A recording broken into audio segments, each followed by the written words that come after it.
Hello and welcome to the A3 podcast. Unfortunately, we're not camped out outside the MCG at the moment. We are still in the studio. My name is Alex Catalano and I'm joined by Alex Doherty. Oh boy, grand final week. We're here. And Mr. Alex Miller. I'm very excited for grand final week indeed, gentlemen. It's going to be a huge one. It is. Before we go into grand final week though, and like I said in the beginning, have you boys seen there is a Collingwood supporter from the cheer squad. His name is Alan, so I've been told. Yes. He is currently camped out in front of the MCC. I have seen that. Was that the same bloke that camped out there last week, or is that a different bloke? I don't know. I think it'd be a different one. Sure, I would have thought there'd be a lot of Collingwood supporters camped out there last Joffa, I week. think's already in the stadium. Yeah. He's just like lurking in the museum waiting to come out from getting the early seat. If it's the same person, surely he's been camping out there since Friday night. He might have, if it's the same bloke, it definitely would have been. Just stayed there after the game. So Richmond Collingwood this week, or last week, the first prelim, you boys were both there. Oh, yes. Was not good for the Tigers, was it? Miller's over there. He's shaking his head. I reckon he's trying to hold back a tear here. I'm trying not to throw up. What was the crowd like, though? Oh, the atmosphere was electric. I think you can say that as well, Doc, is that as soon as Collingwood came out, both teams had equal momentum, but once they kicked those first 3 or 4 goals, it was almost over then because the crowd was just so into it. And I think even though there was probably more Richmond fans, that Collingwood were just as loud. Yeah, I absolutely fully agree. Like from the moment they had the national anthem, you could just feel the electricity in the air. It was one of those games where you had to go, and a big high stakes game such as a preliminary final between two of the most popular teams. Not just in Victoria, but in the entire nation. That's right. That's exactly right. Like, that's fantastic.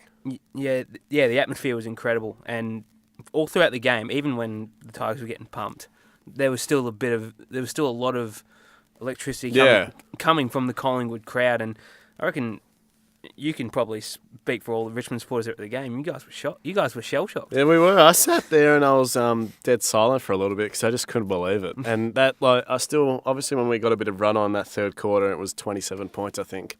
I could feel the crowd coming back into it, but all it took was that Adam Treloar goal, and that was it. Yeah. And the game was over. So, as good as Richmond came back, it just shows you that you're way too far back. 44 points. There's no way you come back from that. And the thing is, though, 95,000. Cat, there wasn't 100. No. Oh. You would have you heard the dilemma about the members' seats? Yeah, everybody saw. So what do you make of that? Is the MCC, yeah. The AFL responsible then to come and say maybe to the provisional members, well, there's 18,000 seats available. We'd like to get a top crowd. We're going to open this up to provisional members. Yeah. So who's made a blue there, do you think? Look, is the AFL... I don't know if the AFL is necessarily responsible to sell those MCC tickets. Yeah. Really, with the amount of people that are in the MCC, you'd think they'd get everyone up there, even if they don't want to sit up on level 4 at the back. Like, everyone else has to deal with sitting up on level 4 at the back. I don't think that they were anti it, though. I just think there must have been some ticketing issue because I definitely would have picked 100. We all said last week there'd be 100,000 there, and the fact that there's 95 it's 5 less, but still... You got to fill that stadium, especially for, like you said, Doc, such a huge game. Yeah. I was quite shocked because I didn't expect the MCC to be that empty up on level 4. I was sitting up on level 3. Yeah. And it wasn't until I got home from the game there was people talking about about 2,500 empty seats.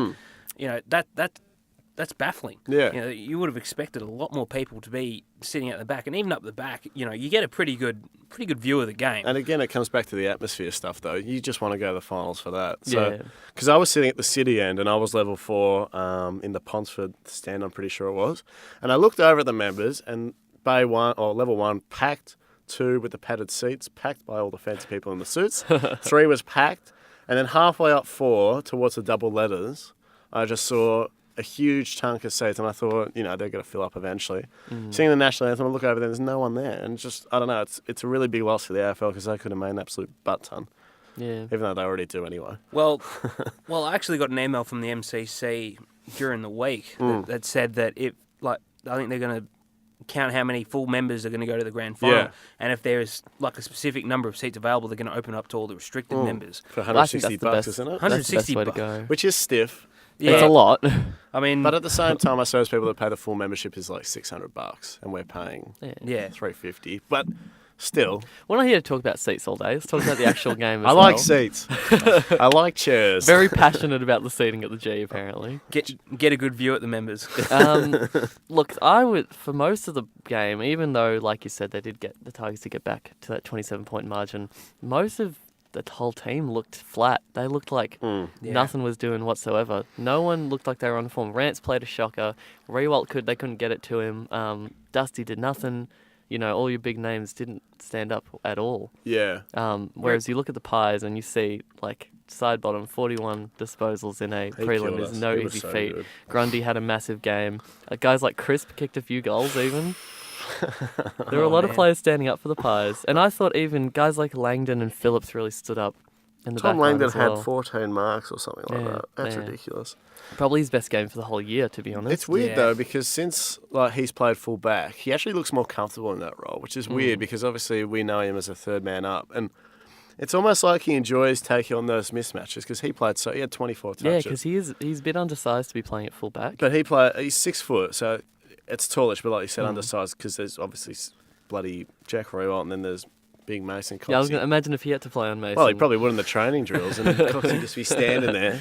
But no, we were absolutely played off the park. And as bad as Richmond were, Collingwood absolutely killed us. And that was, even though I said that's the worst game we played in a very long time, at any point during that game, I thought, no, there's no way. We deserve to win for one. We don't. And then there's no way we'll come back because they were so clean. Yeah. Even their sort of players that don't get as much as the ball, they were so clean with it, and that was the difference. Like, when our star players got it, they just weren't good. Dusty shouldn't have played, neither should Asprey.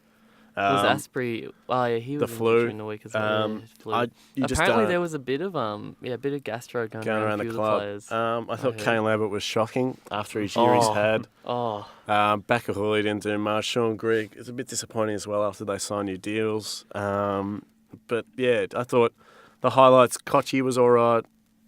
Jack Rewalt, kicked 5, but still, he's the only thing we're in the game. And it was back to the old Richmond, where it's kick at the jack and then hope he takes a mark, and that's it. So, yeah. Firstly, you mentioned just then kick it to Jack. That was the impression I got when Richmond played the Dogs in the last game. Game of the year. That's a game plan. That's all we did. To be fair, they were trying to get him a Coleman then, but and we did. Yeah, well, they did. Great success. They won it. He won it when he kicked 10 on the Gold Coast. There was no one catching that. No. Because Stephen May wasn't playing, was he? No, I don't remember. I don't remember. And he won't be playing for the Suns anymore. Triggered.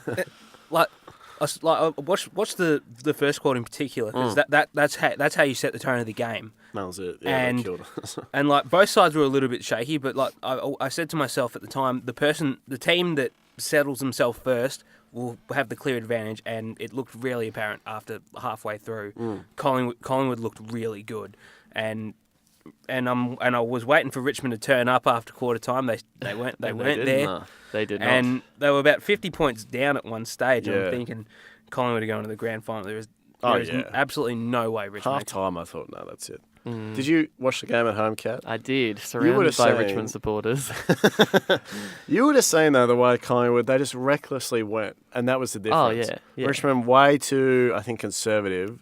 And when Collingwood went, it was... Not even that you guys were conservative. You didn't look like at any point that anyone was going to mark any ball that was kicked to them. Yeah. No. That was the difference as well. They took so many marks around the ground, controlled the tempo. They took their opportunities. The one frustrating thing...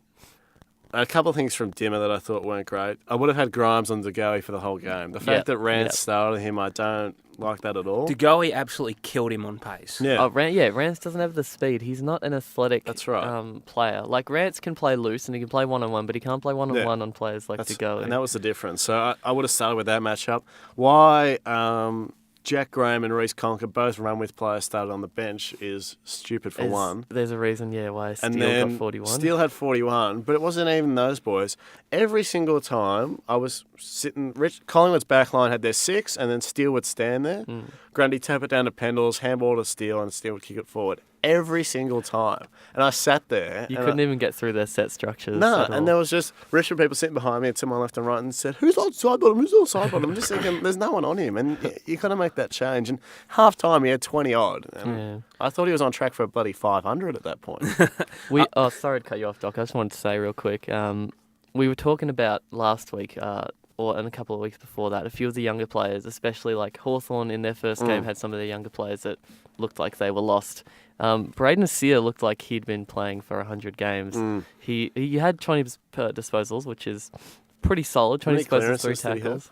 I don't quite have the advanced stats, so hang on, we'll go over to advanced stats in a second. 6 clearances. There you go, 6. So he was, and that's... He looks like a level head. That's what you summed up perfectly. For a kid that's, 19, 20, he looked like a 100-game player. Yeah. And he's a good fit for the Pies because he's that big body midfielder, and that's what they need with Pendles on the back end of his career, and Steele more of an outside player, obviously Taylor Adams. So he's going to be a very good player, and I think a lot of people questioned that pick a couple of years ago when he didn't go to any of the combine stuff and was just completely unheard of, but he's turning out to be a real find for them. Yeah, like he's only played just the 11 games, so to do that... To keep your head in the final, it's not easy. Yeah, he's one of the many good stories in Collingwood's team at the moment. Yeah, that's summed up.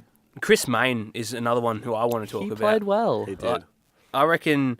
For somebody who was widely criticised for signing a lucrative deal with Collingwood just 12 months ago, he's really proving his worth on the wing and halfback. Oh, absolutely. He did play a bit more of that halfback role. I think Collingwood kind of shifted around their defensive structure a little bit with Aish down there Looks as well. dangerous like that, though, when they move it around. Yeah. Because I think it'll be very fascinating because you boys would have seen that first week against West Coast. They had...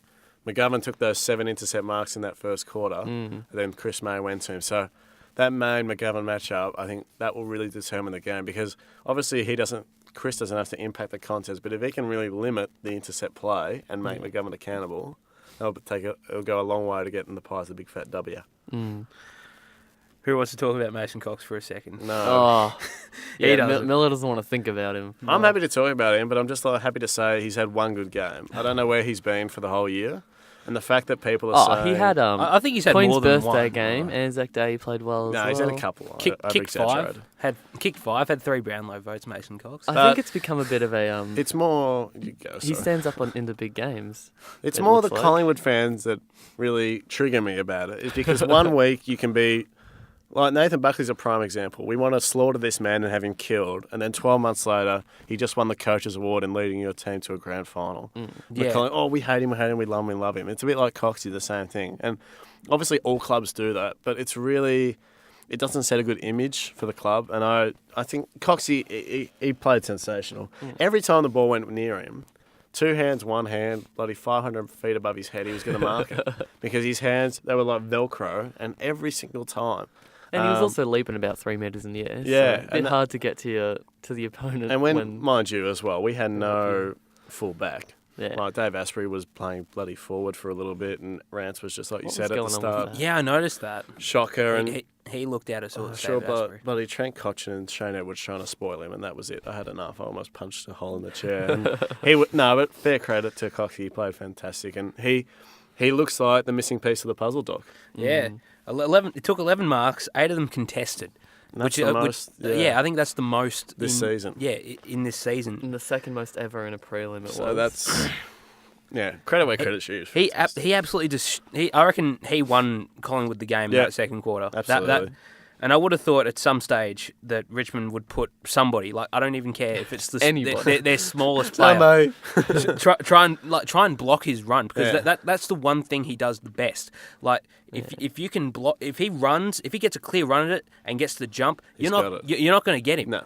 And that's the thing. He marks the ball, like you said, at the highest point. There's no chance you're going to spoil it. Yeah, he does. He does his arms as high as he possibly can as well. But the thing was you're not getting your hand up into his hands. There's no chance. No. That was the thing that, like you said there, Doc, blocking the run. But I don't know if you guys saw it. The Collingwood players the forwards made really good blocking forward runs.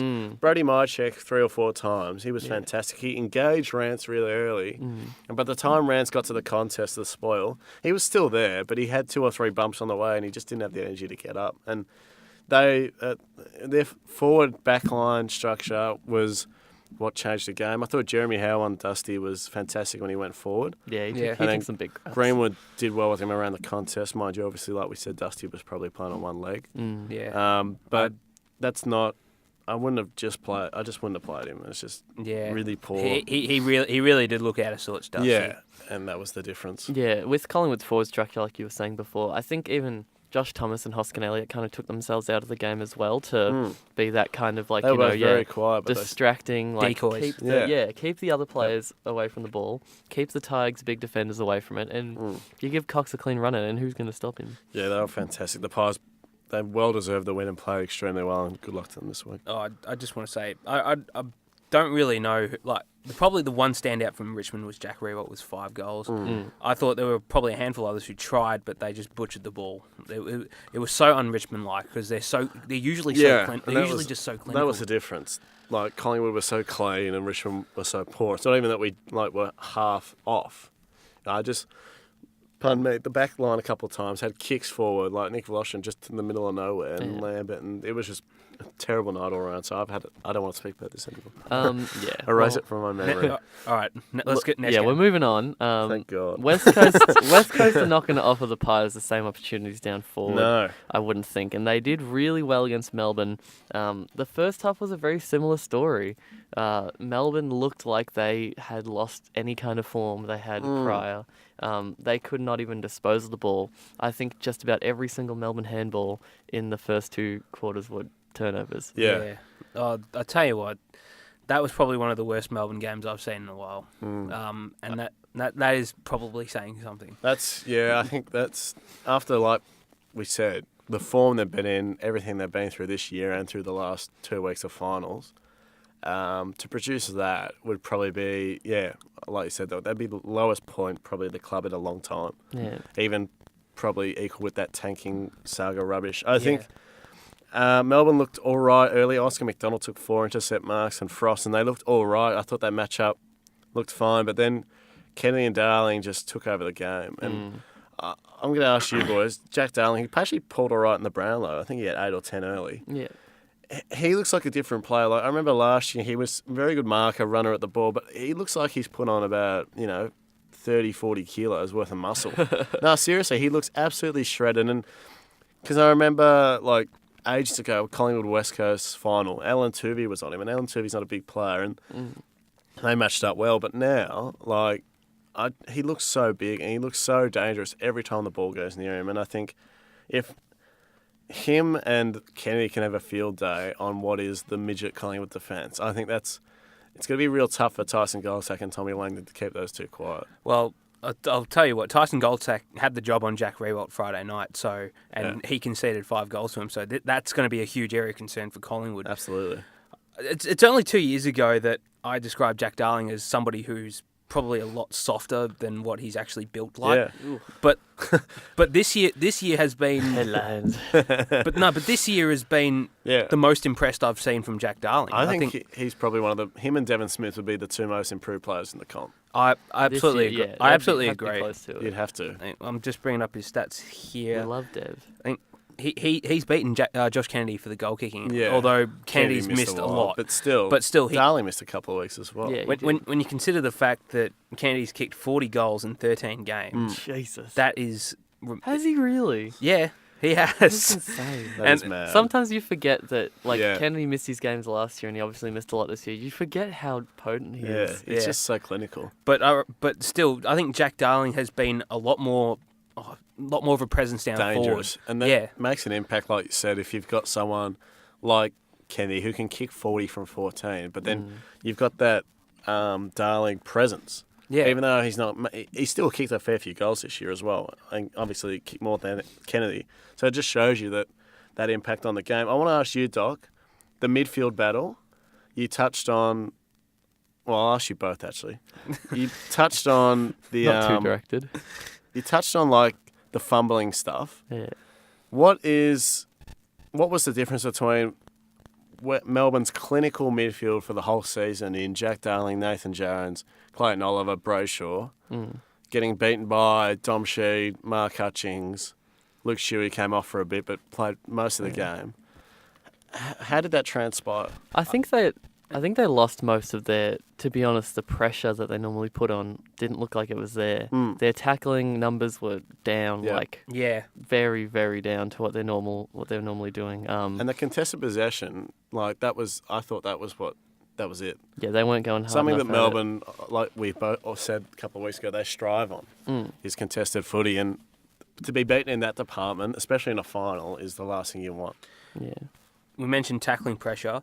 At half time, there were about a dozen players that didn't lay a tackle. Yeah. By full time, there was only 7, and including those 7 is Max Gawn, Nathan Jones, Jake Melksham, who should be playing as a pressure forward, Oscar McDonald, Mitch Hannon's another one. Yep. So like these guys can tackle. Like, well, especially the backman as well. You need Oscar McDonald to lay a tackle. But I also think that first half in particular where they got crucified over handballing and they've handballed it into the wrong areas. And that was Jordan Lewis did it a number of times, and Lewis had. I know it's been talked about. It's been talked about during the week, but Lewis had a stinker. And I tell you, I think he'll be the first bloke to admit he had a stinker. Is his time up?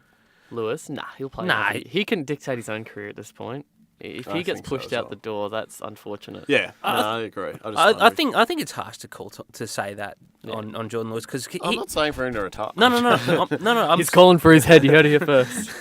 Headlines. Jordan Lewis. No, but I think he's had a good year. Yes, I think he's had a good year. I think been important. I think he can go again. Especially when you lose Bernie, you still need that experience, and I think for such a young team that Melbourne are. Yeah, like the next oldest after Lewis is Jones, and obviously Jones has been there for a long time, but he was very disappointing. Yeah, he can't lead the whole club by himself. He needs that.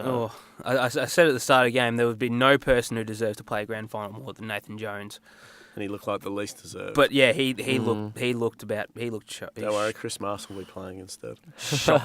Chris Marston. But mate, how good was he's already played a grand final on Brownlow night when they were showing the highlights, goals of the year. Marston's one. They didn't even mean it. He accidentally kicked a goal against Hawthorn. He was like, "How does that happen?" He was shocked. As poor as Melbourne were, though, what do you guys think about West Coast?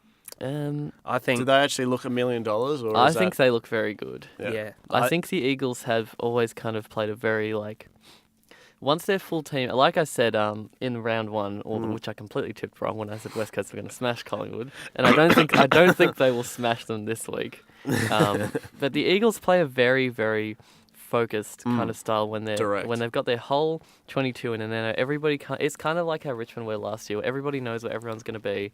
When you're kicking into that forward line, they know where Kennedy's going to be, they know where Darling's going to be, they know where their smalls are, they know if they're going to come down from a crumb, they know if one of them's going to mark it. It's very, very clinical. I think Adam Simpson's he must drill them really hard on their structure on the forward. Because like you said, the small forwards like Rioli and Ryan know when to come really hard to that 50, and then they know when to drop deep, when Darling's going to go to the square and he's going to crumb off that. So when was the last time you saw Kennedy and Darling go up at the same contest? No. They know where they're going. They'd be very in synergy, those two. Yeah. I think at the start of the year, I did not give West Coast any ounce of a chance because...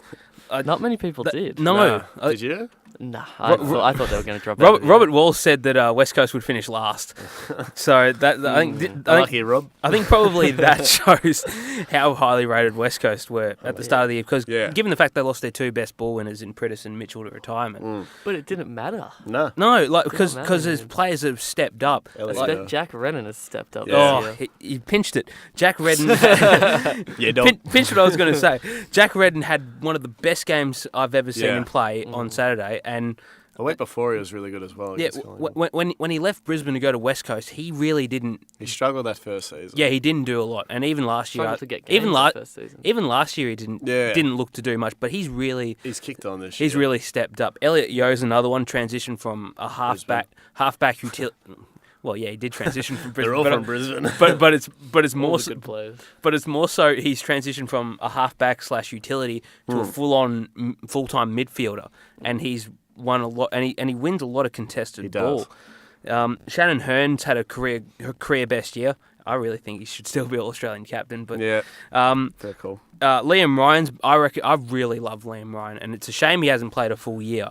But he's so exciting. It didn't take me until like a month into the season, even when West Coast flogged the Dogs, and I wasn't sold. I was. You weren't in love. No, he kept sending you flowers, but you never answered. It wasn't until like a month or so in when I started believing that West Coast were a legitimate team, and like from their first couple of wins, they haven't let go of that top 2 spot. And that's the thing. I think, like you talk about Jack Rowan before we move to the Brownlow quickly, it takes time, I think, especially, no disrespect to Brisbane, but to go from their sort of culture, game style to maybe West Coast, like we just spoke about, Kat. They're more drilled, structured, everything's pretty thorough. It'd be different, and it takes time to adjust. And, 2-3 seasons, that's probably a bit longer than what they expected, but at least he's come around, and I think he's probably... Him and Luke Shuey are the most important pieces to that team, I think, with Nick Nat. And McGovern. McGovern would have to be up there as well. So we will move on to the Brownlow then. Yes. Tommy Mitchell, as we all know, I don't think you could not hear or expect, really, that he is the winner of the Brownlow for this year.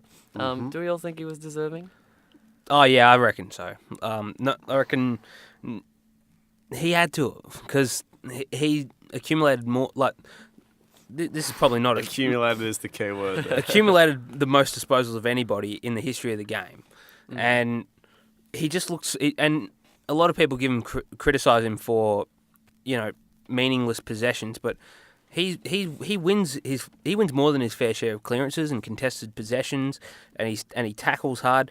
He may not have the flair like Dusty or Fife or even to a lesser extent Paddy Dangerfield, but his work rate is probably up there with the best of them. Mm-hmm. And I actually thought it was quite interesting to hear him talk about his diet when he won the old salmon. Yeah, quite interesting. Was that the most interesting thing he said up there? Not to be rude. We love you, Tommy. You're a great player. We're all cliches, though. No one says anything as exciting as Jack Higgins anymore. Well, 1,000 minutes. He had a great night. He had a great night. He had a great night, didn't he? 1 goal. Is your question, Kat, is he deserving, or is your question, was he the best player through the whole season? I mean, that's probably implied within there, yeah. I think he would be close to it. I'm going to drop a huge one. And no. Don't do it. Here he goes. Don't do it. He had a fantastic year and, broke records for most touches and that. But if you looked at all the players that were in contention for the Brownlow... Oh, no. You telling me Steele, that Cripps, Tom... Steele, McRae, Cripps, Grundy...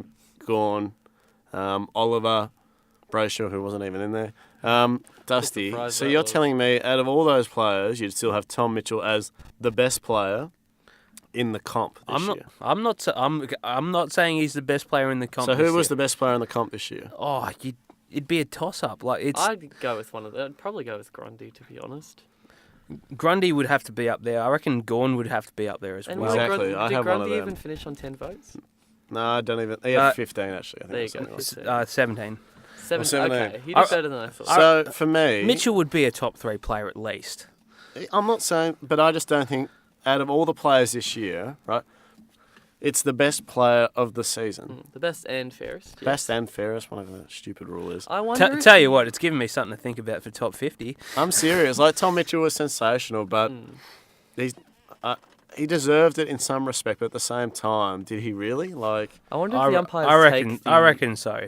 If it's not that, if Hawthorn didn't have Tom Mitchell, they would struggle a lot. They would. You look at the stats, and Mitchell gets the most contested possessions and hardball gets in that of anyone at the Hawks. Yeah. Wins a lot of clearances, does a lot of tackling. Melbourne don't have Max Gawn, they struggle.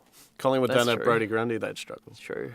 I would say Max Gawn and Brodie Grundy are more valuable than Tom Mitchell to their team. The thing is, though, it's an individual award. I don't think the umpires look at how they impact their team. It's not an individual award, it's a midfielder award, mate. It's a midfielder's award. And Max I think every year they should have one for each position. It's a flawed system with the umpires because, look, in the end, the umpires... they're blind and they can't the umpires are trying to umpire a game. They're not trying to figure out who's playing the best. They would legit just go through the stats at the end of the game, just sit there and be like... Mitchell had 40. Mate, if they went through the stats at the end of the game, then Ben Brown would have gotten three votes forward, for that mate. Game when Marley Williams got He's a forward, mate. You don't get it. I wonder if the umpires skewered it all to... It's the best and fairest. To Hawthorn players. No, not to Hawthorn players. To the fairest. What if a player's nice bloke to an umpire... Do you reckon the umpire gets a little bit of favouritism going on and thinks, they're a fair bloke? They're nice. I'll tell you what. Take me out for dinner. Angus Brayshaw high-fived an umpire during Melbourne's game with the Bulldogs. Yeah. I reckon that is probably the exact reason why he's polled so many votes. You don't think he didn't deserve them? No, he did. I reckon he did. Yeah. I mean, but that little high five's got to go somewhat of a way. I don't know if we're going to claim here the umpires are biased, but No, I but think there's... Back to your point, though, quickly, Kat. You're saying, I understand, I like that idea, but Dusty, I couldn't see him having a good chat with the umpires. That's true. And Well, not just that, but like also looking at, say, like maybe they would place less votes towards, say, like the rougher player, because, you know, best and fairest, Jack they Stephen maybe had not be 18 votes as... and Dusty had 19, so... Yeah. I want to bring up some of the more baffling snubs in the from the Brownlow this night. I've got an article in front of me here. Jack McRae's on this list. No, he isn't. But there is Dev? He isn't. He isn't. But there's a Bulldog. But there is a Bulldogs player in here. I've got an article from Fox Sports right in front of me. Yes. So Clayton Oliver is one. Had 40 disposals, 6 tackles, 5 clearances, 8 inside 50s against Geelong. This was the one. Who? Clayton Oliver. Oh, yeah. The game where Melbourne I've heard of him. choked. Did he play against West Coast? Was he there? I don't know. Was anyone? Mate, look, we can go through the robberies all day. Obviously, there were some ones. There's a couple. Yes. Bontempelli had The Bond. 4 goals and about 24 disposals Was that the one against St Kilda? No, the game No? against Brisbane. He polled it in St Kilda. It was a Okay. game against Brisbane, but he got snubbed over Suckling and Hunter, who had 30 and 33 That's touches. Suckling. Dane Beams, 32 and 5, 32 disposals and 5 goals, and they're lost to We can North. literally go all day. Yeah. That's Doc right, could there's a- literally go all day, I reckon. No, there's on only this. there's only a few I'm going to point out. But Like all of them. 32 disposals and 5 goals. How do you not poll a Brownlow vote? Because Tom Mitchell was out there. I've got more important issues. Michael Big Yes. Spaghetti. Riscatelli, yes. Michael Riscatelli didn't retire, but was announced at the retirement speech along with Rioli. That's shocking. Stuart Cramry even made it on the list. That's shocking. no. Why? What has happened there? It's an oversight, clearly. Do you reckon someone from the Suns has rang up and said, yeah, we delisted him, but he's also retiring. Just, we're getting Brandon Goddard instead, we'll be right. And Delisted him. They're going to put him in the rookie list for next year, but they're going to say he's retired anyway. Yeah, because Goddard wasn't on there, was he? No. He didn't get offered a contract, but he's not technically retired No. yet. Maybe he Yeah, was that's delisted. just a bit... I don't know if it's suspicious or just an oversight. Yeah. I'm not sure. And quickly before we move to delistings and trade stuff, Oh, yes. last thing, Brayshaw didn't cop an invite. No. Well, What is- okay. I was talking to Doc about this before the show. So apparently the way it works out, Brayshaw talked about this on his podcast on AFL Exchange that he's on. The way it works is the AFL gives the clubs a certain number of players they can invite, plus their captain. Captain's all got to go, I believe. Yep. And then they choose who they want. They asked Brayshaw if he wanted to go. He said, "Nah, I don't want to sit through the Brownlow night."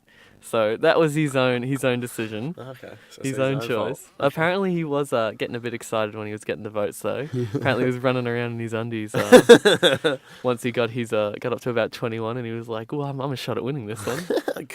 Good stuff. All right. Well, from the Brownlow, we go to more important things. Players getting delisted. Players Yes. getting delisted. Well, more upsetting things, I should say. Yes. Nothing makes me more happier than see Tommy Bugg getting delisted. Oh, you don't like him, do you? No. Nah, not a fan. Bit I rude. don't like him. Bit disrespectful. Well, Look, when was the last time you've seen him actually kick a ball to a teammate? I watched the VFL I was going to say, have you seen him and I VFL saw him recently? kick one. I was at the game. I wasn't impressed. Unlucky. I wasn't Not impressed. impressed by Tommy Bugg. No. Look, he was on the outer since he got suspended. It was probably only a matter of time. The rest of Melbourne's delistings were pretty, just their rookies. Pat McKenna, Lockie Filipovic, who I think he was a ruckman. Yeah. Don't know much about him. Mitch Sounds- King, also a Sounds ruckman. Hispanic. I think if the D's are delisting their rookie rucks, either they've got someone lined up or they're looking in the draft for a Yeah, new it's young interesting, ruckman. isn't it? Because Mitch King, And Pedersen as well. Yeah, Pedersen's a bit of a shock because he's the swingman. your role relief. or your depth player. Yeah, And he's a handy player too. he is. It's a bit unfortunate. I always did like Pedersen. I thought he Yeah, I was liked an him as overlooked player pretty much his entire career. Very consistent. Did his job. He's not going to Yeah, have yeah. 50 touches. You know what you're but getting when yeah. you get him in. Yeah. Strong He'll marker. perform the role you put him in. Good relief ruckman. Yeah. Consistent goal kicker and defender. So sad to see him. Maybe he might get a gig somewhere else, but he might. He is old though. He's he about might give- 30 yeah, now. he might give it So away. Hawthorn delisted a few players as well. Kurt Hesley, who probably not going to get picked up anywhere else. I wouldn't think he No. might go into their VFL. Johnny. John O'Rourke, the Ooh, lost yes. potential, unfortunately, was drafted really highly in his draft year. Number 2. Yeah. Number 2 It's been by a the flop. Giants. been And It's unfortunately, been just as much didn't use live as up me to on it. the footy field. Hopeless. Dallas Wilson was the banter king. I don't know if you've seen the Yes, stuff I he posts on have. Instagram, but He loves Dallas himself. he's the bit of the class clown He of the loves Hawks. himself, that Oh, bloke. he did. Very Okay. similar to guys like Anyone else got their listed, or Comma is that from just those Essendon. 2 teams? Yeah, it's just them really. The past week. Trades. Trades. The Oh. rumours are coming out. They're coming thick and fast here. The most recent big one. Well, I say big one. There haven't really been too many big ones recently. Dean Kent has been linked to North Melbourne. No, no, St he Kilda. Not requested. North Melbourne, St Kilda. Yeah, My bad. Get your teams right. I'm pretty sure. I'm I pretty sure. knew that and I wrote it down wrong. I'm a stooge. Hopeless. St Kilda. I've been called out. Get a for real it. job. Oh, God. jeez, that's. I'm not a calling for researcher, am host I? Host change, mutiny, It's a mutiny here in the A3 podcast. He's today. going to the Saints, or at least he wants to. He's Yeah, requested a trade. Yeah, I think That's a good move. I think it's official. Yeah, he's requested. He's It's officially official. He wants requested. a 3-year deal. or He's something official. Like Why does everyone want to go to the Saints? that. Because, mate, destination club. Rampaging. Mate, me and my girlfriend drove past their training facilities in Moorabbin the other day. It's not a great place. I don't know why you'd want to be there. Because it's a winning culture. They finish where? Oh, yeah, I don't know about that. Who else? Jack Martin to Essendon. You'd be excited about that yes. one, Kat. I wouldn't mind him. We're going for pacey players again. Would he be better suited half back or half forward or maybe a wing? Oh, there's no room for him at halfback. When you've got McKenna too many and quick other Sard in there, I think he can be a damaging weapon on half. he'll be forward. like for I think Collier, so. I think. I'm with you, Doc. I think he can be dangerous. I think he'd be 2-3 goal kicker at game. If Martin Give- comes in, Collier's not going to play another game next year. Given how Essendon play their style of football, Jack Martin would be a good fit. He fit their forward structure as well because he's a sort of marking and he can run. So Yeah. I think he'd be, like you said, perfect. And Mate, imagine a delivery from him into Joey in the front full forward. Joey! What a good kick that Sam would be. Mays. Yes, he's on from the move South to Australia. South He wants to Australia. go home. I actually like Mays. I know you boys don't really rate him as highly he's as I alright. do. No. He's a decent swingman. We saw Doc says, guys like I liken him to like Sam Day from Yeah. Gold Coast. No, he's where he alright. can kind of play that key position forward or back. I think he'd do all right. I don't know if Port wanted. I think Port's backline is pretty settled, and I don't know if they'd really want another key forward down there. I've got some breaking news just now, boys. Taylor Giray, Ooh, maybe on his move to Sydney. Oh to yes. Sydney. Flew to Sydney yesterday to meet with some Swans officials and has got a meeting with the medical team tomorrow. Oh, jeez. And also Ben Keys, Casey, yep. who Doc's pretty high on, What? Also to Sydney. Come on. to Gold Coast, crosstown rivals. Ooh. Ooh. You know what? I reckon that I liked Ben Keys. I reckon he's a good player. So that's just for opportunity. So those two just came through now. So I know, yeah. from my connection. Duray had Your connections. Duray had a bit of an average year. He had a few good games off half Took back. almost mark of the year. Yeah, almost. Down in Tassie. Almost. Oh. That's a huge mark. The Hawks supporters love to spray him though, because his disposal efficiency's not fantastic. Yeah, he'd probably suit the Swans well then. Butcher. There's been a few others. I'm trying to think of the last time I've seen Sam Mays play a good game.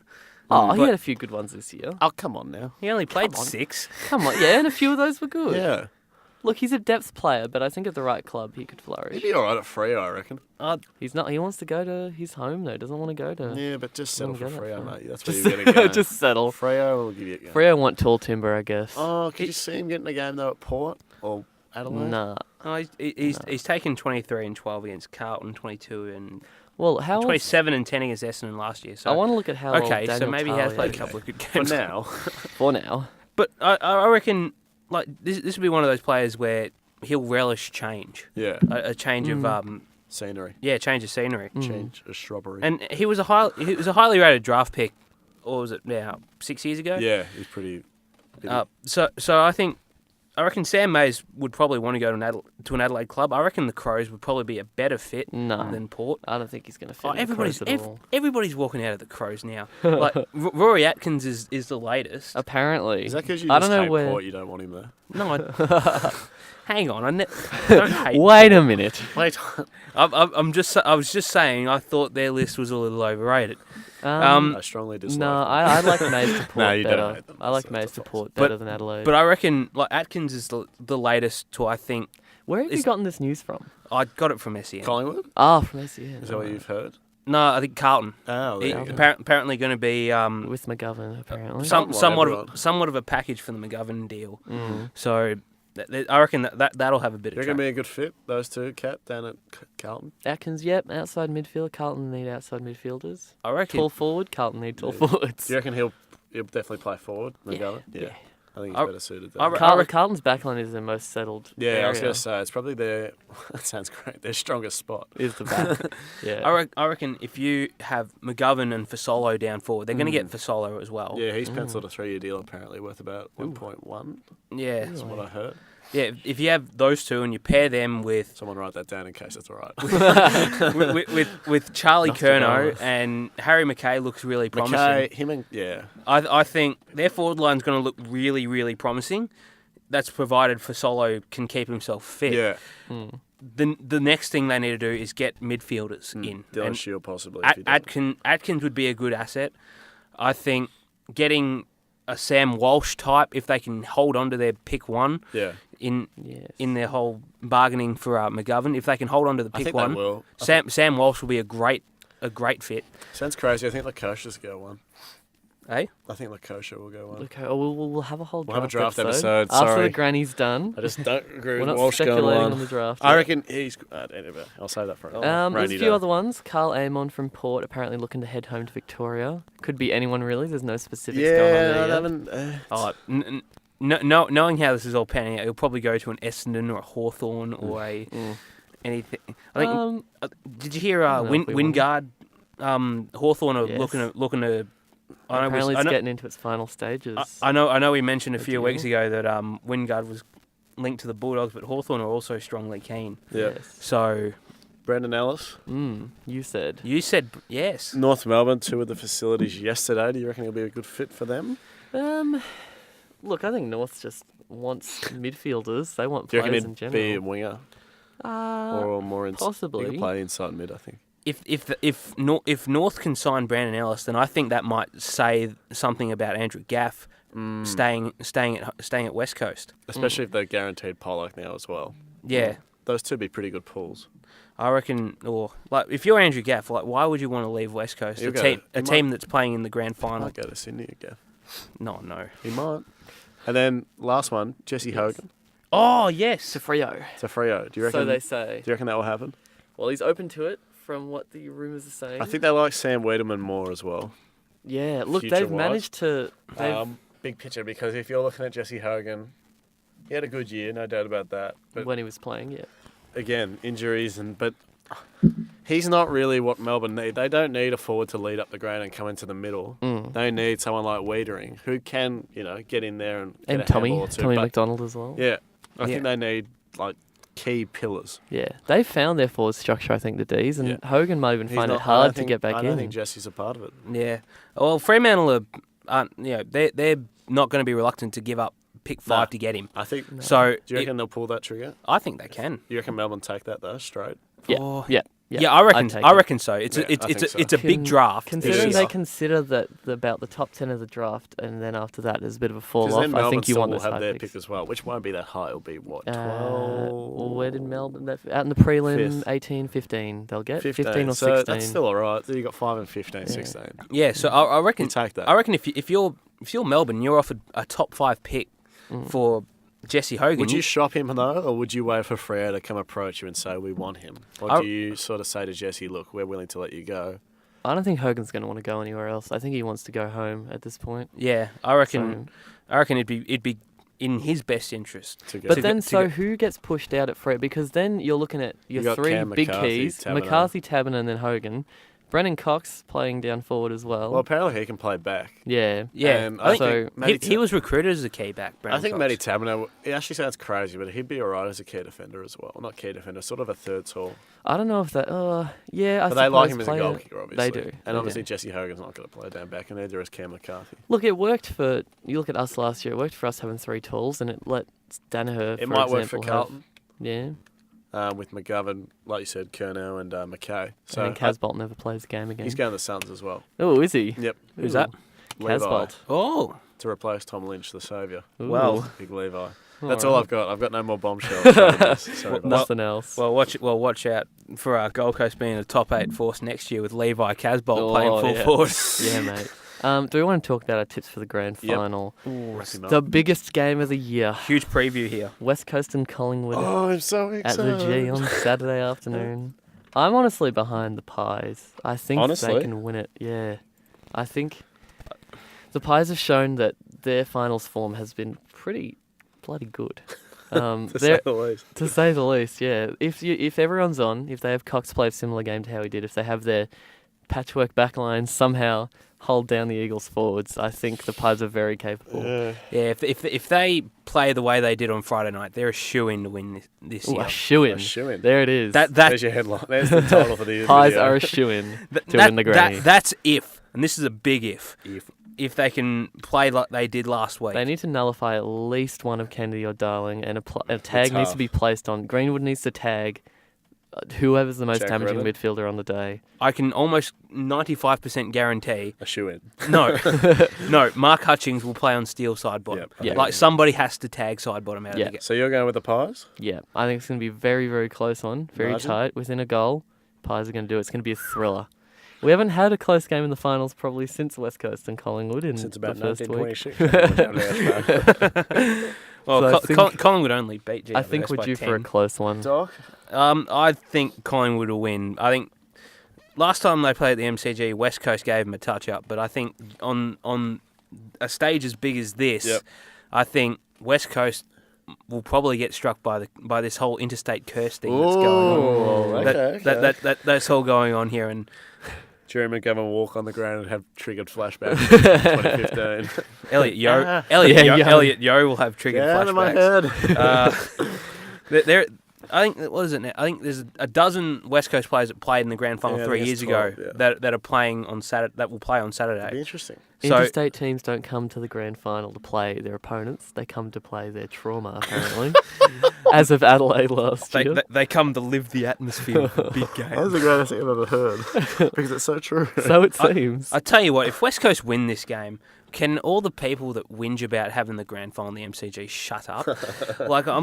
It's there for 40 years, so they better get used to it. Like, I am absolutely sick to death of these people. They'll still be protesting. I want that around. Headline, Doc hates people from Western Australia. That's it. Don't come into the shooter if you're from Perth. It's not just. Stay away. It's not Western Australians. It's South Australians. It's New South Welsh people. Oh, he's just a xenophobe now. It's Anyone who's not Victorian is Get out of my house. I'd say Queenslanders as well, but the last time a Queenslander played in a grand final, they got towed up by Port. Gee whiz. So who are you going with? So I reckon Collingwood will win. I don't think West. Shoe-in, isn't it? It's I a said shame. if they play like they did on Friday night. Do you reckon they will though? Oh look, I'd say they'd bring it to a degree, but I hope they bring their best. But I think West Coast. They wasted their best last week. I think West Coast will be up for the challenge this time around. They were horrible 3 years ago. Mel, And I remember who's your tip? I remember watching the game and it was Who's your tip? I don't have a tip. Who's I'm your waiting tip? for Doc to finish. and they were just absolutely dreadful. Yeah, and that was what really killed them. They were just terrible all around. They just didn't turn up. So yeah, what do you reckon? Pies. Okay, well I'm gonna go with the norm and say Collingwood, but Ooh, we're all going to Pies. I think, God, I hope Jeremy Howe plays for one. That's right. Yeah, he did I go think, off. Didn't like he? you said, Kat, if they can limit Kennedy and Darling's influence, but like Doc said last week, Tyson Goldstick had 5 kicked in by Jack in a losing team. So I feel like if Kennedy and Darling can really rip control of the game and have West Coast have it on their terms, I think the Greenwood-Jack Redden matchup, I can say that. And then, like you said, the Hutchings side bottom. I've got a feeling Pendles is going to have a huge one. He's been building for a couple of weeks and looks a bit quietish, so I think he's going to explode. And not implode. He's got to explode and give his finest. But I think what's really will dictate the game will be the opposite of, like you said, controlled football from West Coast to the manic frenzy style that Collingwood play. So it's going to be two polar opposite sort of philosophies going at it. So it's almost going to be more of a coaching battle, I think, than what it will be player. So I'm going to go with the Pies by 12 points. I think Jordan McGoey will kick 6. Norm Smith medal prediction. Steele. Steele. What about you, Kat? I'm going to say... it's a hard one. I didn't actually think about who I North Smith was going to be to be honest. The umpires. Let's say Tommy Langdon. Just buying me a bit of time because I didn't have one either. Tommy Langdon has a day out at fullback and yeah. manages to play. Collingwood always have weird players win the Anzac medal. I reckon Tommy Langdon's going to have a day to remember. All right. I reckon the grand final set the stage usually set the stage for the big forwards. We think of Tom Hawkins about You're thinking big telescopic. 7 years I ago. already know Tom who Boyd you're a couple of years The ago. telescope. Mason Cox is going to have another. He's going to win a Norm Smith medal, are you telling me? Yeah, I reckon so. Well, we've got a new title for the, for the podcast. Mason Cox wins the Norm He was so Smith. close. He was so close to being the best Collingwood player on the ground last week. I think I say ever. But Good. like, Who was Graham Swan? but yeah, I reckon he's going to be the outlandish prediction for me. Yep. Alright. If it's not him, Well, and if we're going to be a bit more sensible, I'd probably put my money on Jordan De Goey to win it. there you go. So we got 3 different Yes. Norm Smiths and Yes. 3 same tips. All the same. All right. Same Wowee. I think that wraps it up for this It week. does. We out. Join us back next week for the post-grand final, and I guess we'll be looking at the draft and everything. Make sure to follow us on our socials, A3 Footy Podcast on Instagram, the A3 Footy Podcast on Facebook. We should be up across multiple platforms very soon. We're still ironing it all out. But thank you for joining us. I've been Alex Catalano, I've been Alex Doherty. I've been Alex Miller. and join us next week for the start of the off-season. Enjoy your grand finals. Yeah. Go Pies.